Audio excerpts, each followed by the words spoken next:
4.1.2 bahwa teradu diduga tidak menjaga asas profesionalitas dan tidak berpedoman pada prinsip proporsional dan profesional dalam tindakannya sebagai berikut.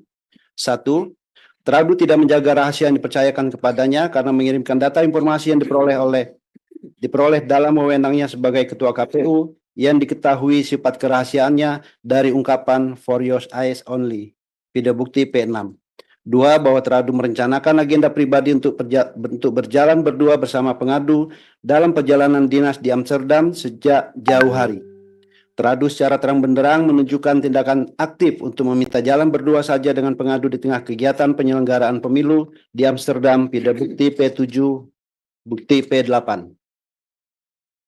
3. Bahwa teradu terindikasi kuat melakukan kekerasan seksual, yaitu eksploitasi seksual dan atau pemaksaan hubungan seksual pada saat BIMTEK PPLN di Belanda, yaitu pada tanggal 3 Oktober 2023 di Hotel Van der Park, Amsterdam. Video bukti P15A, bukti P15B, bukti P15C, bukti P16, bukti P20, dan bukti P21. 4. Bahwa teradu menyusun dan menandatangani surat pernyataan tertanggal 2 Januari 2024, video bukti P9, yang berisi janji-janji yang terlebih dahulu didiskusikan bersama-sama.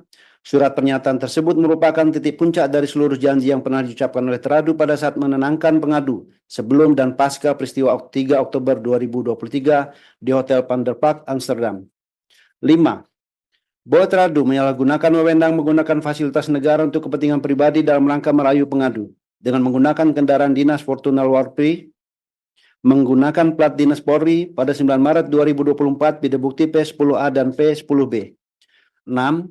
Teradu tidak melaksanakan tugas sesuai jabatan dan kewenangannya dengan menyuruh bawahannya di lembaga KPU RI untuk melakukan pekerjaan di luar dari lingkup penyelenggaraan pemilu, yaitu dengan menyuruh bawahannya untuk membeli 1 unit monitor dengan mengatasnamakan Novan KPU pada tanggal 29 November 2023, video bukti P11.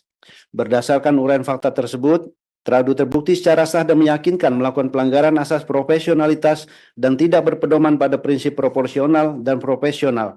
Teradu terbukti tidak menjaga keseimbangan antara kepentingan pribadi dan kepentingan umum, di mana teradu mencampur adukan kepentingan pribadi untuk memenuhi syahwatnya dengan penyelenggara pemilu. Teradu terbukti melakukan penyalahgunaan tugas, wewenang, dan jabatan dan tidak memelihara dan menjaga kehormatan kredibilitas lembaga KPU. 4.2. Menimbang jawaban dan keterangan teradu pada pokoknya, menolak seluruh dalil aduan pengadu pada angka 4.1.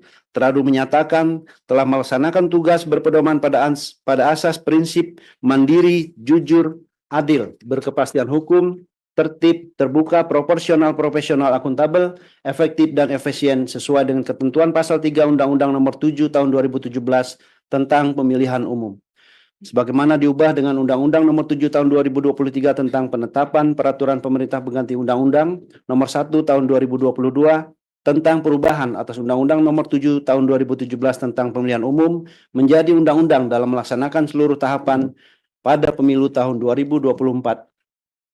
4.2.1. Terhadap dalil pengadu pada angka 4.1.1. Teradu menyatakan sepanjang dalil-dalil yang mengaitkan antara kepentingan pribadi teradu dengan kebijakan yang menurut pengadu melemahkan eksistensi perempuan di ruang publik adalah dalil yang tidak benar dan dengan demikian wajib ditolak. Bahwa kebijakan dalam penyusunan peraturan KPU nomor 5 tahun 2022 tentang perubahan atas peraturan KPU nomor 8 tahun 2019 tentang tata kerja KPU, KPU provinsi, dan KPU kabupaten kota dengan kepentingan dan motif pribadi teradu merupakan penalaran yang amat tidak wajar yang dibangun oleh pengadu terhadap teradu.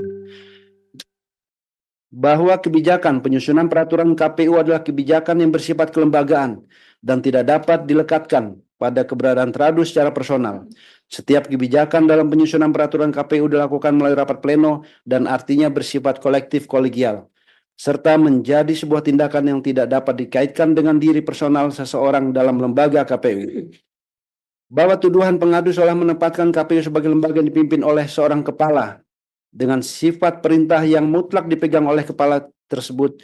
Dalam KPU digunakan istilah ketua, sebagaimana lembaga yang dipimpin secara kolektif kolegial. Demikian halnya terkait pasal 8 ayat 2 huruf A PKPU nomor 10 tahun 2023 tentang pencalonan anggota DPR, DPRD, Provinsi, DPRD, Kabupaten Kota telah dilakukan melalui berbagai tahapan pembentukan peraturan perundang-undangan dan yang pada akhirnya diputuskan dalam rapat pleno KPU. Dan karenanya menjadi tidak ada kaitannya dengan tuduhan yang ditujukan kepada teradu. Faktanya, teradu selaku Ketua KPU telah ada upaya untuk memperbaiki ketentuan tersebut dengan menyiapkan draft usulan kepada Komisi 2 DPR RI dan disampaikan kepada Komisi 2 DPR RI bukti T1. Dan telah mengajukan permohonan rapat dengan pendapat ke Komisi 2 DPR RI bukti T2.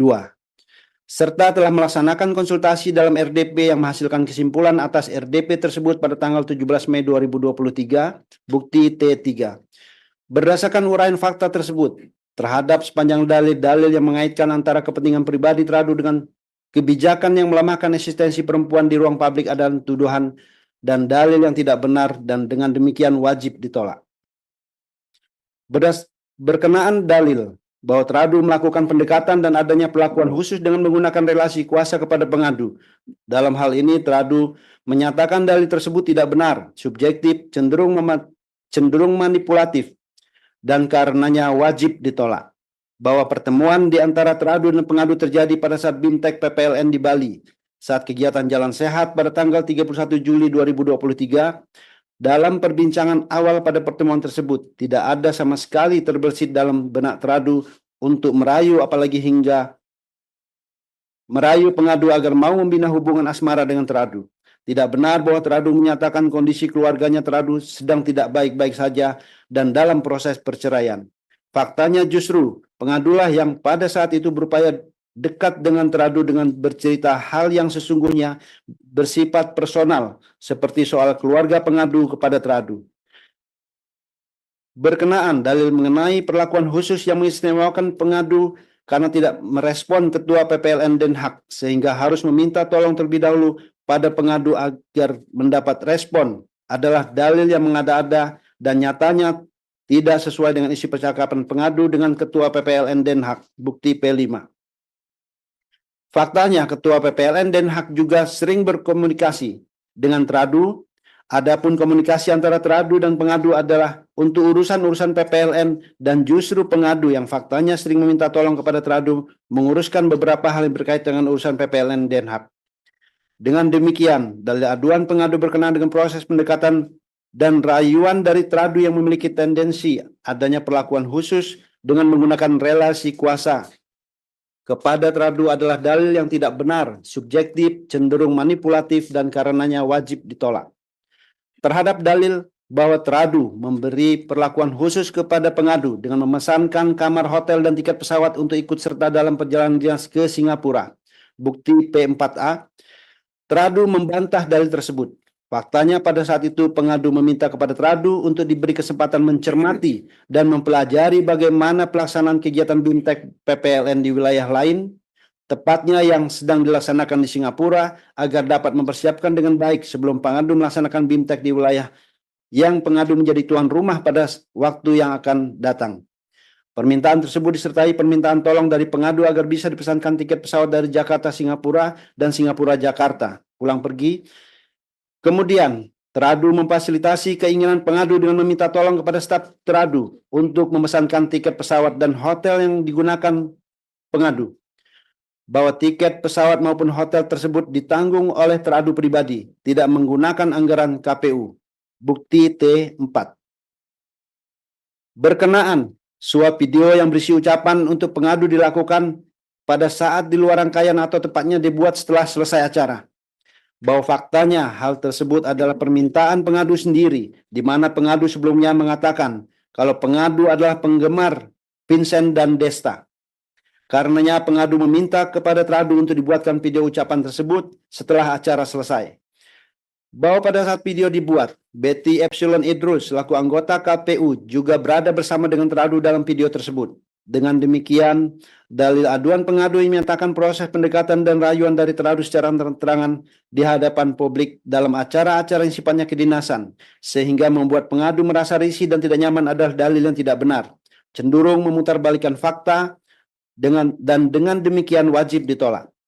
Berdasarkan uraian fakta tersebut, dalil aduan pengadu sepanjang pada angka 4.1.1 tidak benar dan demikian wajib, saya ulangi, tidak benar dan dengan demikian wajib ditolak.